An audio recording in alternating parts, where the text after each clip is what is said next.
আসসালামু আলাইকুম, welcome back to my channel Sumi রান্না করে সবাইকে স্বাগতম। তো প্রতিদিনের মতো আজও নিয়ে এলাম নতুন একটা রেসিপি নিয়ে। তো আজ করব ঠেকুয়ার রেসিপি। ছট পূজার স্পেশাল এই রেসিপিটি বানিয়ে নিতে পারেন। তো চলুন বন্ধুরা, আজকে রেসিপিটি শেয়ার করা যাক। তো এখানে প্রথমে একটা মিক্সিং বোল নিয়ে নিলাম, তার মধ্যে দিয়ে দেব দু কাপ পরিমাণ ময়দা। তো এটা কিন্তু আটা দিয়েও বানাতে পারেন। আমি এখানে ময়দা নিয়ে নিয়েছি, তার মধ্যে দিয়ে দেব স্বাদ মতো মিষ্টি। তো এখানে আমি 2 চা চামচের মতো চিনি এড করেছি, আর সামান্য দিয়ে দেব ঘি। ঘিয়ের পরিমাণটা 2 চা চামচের মতো নিয়ে নিয়েছি। ঘিটা দিলে অনেক সুন্দর একটা ফ্লেভার আসে, খেতে অনেক ভালো লাগে। তো অবশ্যই বন্ধুরা ঘিটা দেওয়ার চেষ্টা করবেন, এতে কিন্তু এর স্বাদটা অনেক গুণ বেড়ে যাবে। তারপর খুব ভালো করে এটাকে সামান্য একটু লবণ দিয়ে মাখিয়ে নেব। তো মিষ্টি জিনিসের মধ্যে লবণ দিলে কিন্তু অনেকটাই খেতে ভালো লাগে। তো এখানে কিন্তু আমরা শক্ত করে একটা ডো তৈরি করে নেব। তো খুব ভালো করে মথে নেব।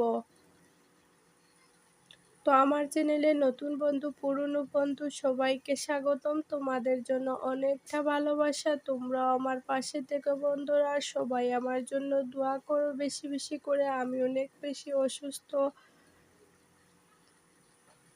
তো একটু একটু জল দিয়ে কিন্তু একটা শক্ত ডো তৈরি করে নেব। এক্ষেত্রে কিন্তু ডোটা শক্ত হতে হবে। তো আপনারা কিন্তু ছট পূজা স্পেশাল এই ঠেকুয়া রেসিপিটি তৈরি করে নিতে পারেন। খেতে অনেকটা মুচমুচে হবে, মিষ্টি মিষ্টি, খেতে অনেক বেশি ভালো লাগে।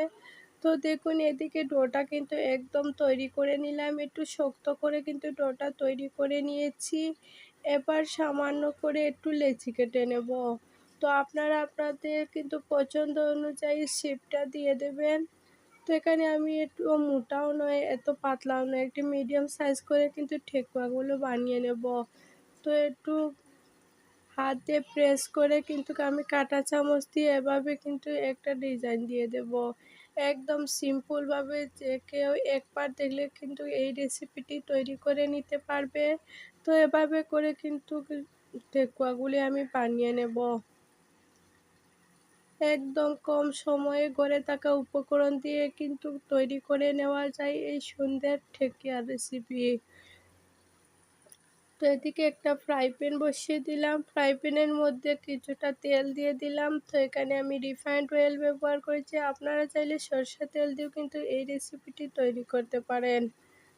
তো সাদা তেল দিয়ে ভাজলে কিন্তু খেতে অনেকটা বেশি ভালো লাগে।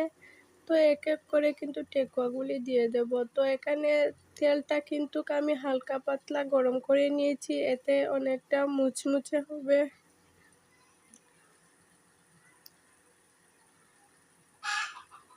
তো এখানে কিন্তু বেশি পরিমাণে আমি বানাইনি, একটু পরিমাণে বানিয়েছি, কারণ আমি বেশ অসুস্থ, তাই বেশি কিছু বানাতেও পারছি না, তোমাদের সাথে শেয়ারও করতে পারছি না। প্লিজ বন্ধুরা, সবাই বেশি বেশি করে ভিডিওগুলো দেখো, আর অবশ্যই ফুল ভিডিওটা দেখে লাইক কমেন্ট করে দিও প্লিজ। আর সবাইকে বলছি, প্লিজ সবাই আমার জন্য দোয়া করো, তাড়াতাড়ি যেন আল্লাহ আমাকে সুস্থতা দান করেন। অসুস্থ হলে বোঝা যায় বন্ধুরা, সুস্থতা কত বড় আল্লাহর নিয়ামত। এটা যখন অসুস্থ হয়ে পড়বেন তখন বোঝা যায়। আমিও কিন্তু বুঝতে পারছি। তো আমি কিন্তু বেশি পরিমাণে অসুস্থ থাকি না, আর এখন কিন্তু অনেক বেশি অসুস্থ। সবাই আমার জন্য দোয়া করবেন। তো এক এক করে ঠেকুয়াগুলি আমি ভেজে তুলে নেব। তো দেখুন, দেখতে কতটা লোভনীয় হয়েছে, খেতেও মাশাআল্লাহ অনেক বেশি ভালো ছিল। তো গরম গরম তোমাদেরকে দেখিয়ে দিচ্ছি, কিন্তু এটা ঠান্ডা হলে কিন্তু অনেকটা মুচমুচে হবে। যেহেতু আমার হাতে বেশিক্ষণ সময় ছিল না, তাই একদম গরম আপনাদেরকে দেখিয়ে দিচ্ছি। তো আজকের এই রেসিপিটি তোমাদের কাছে কেমন লেগেছে অবশ্যই বন্ধুরা কমেন্টে জানিও, আর ভালো লাগলে অবশ্যই লাইক শেয়ার এন্ড সাবস্ক্রাইব করে দিও। তো আজ এই পর্যন্তই, কাল যদি সুস্থ থাকি অবশ্যই তোমাদের সামনে ভিডিও নিয়ে আসবো। তো আজ এই পর্যন্তই, আল্লাহ হাফেজ।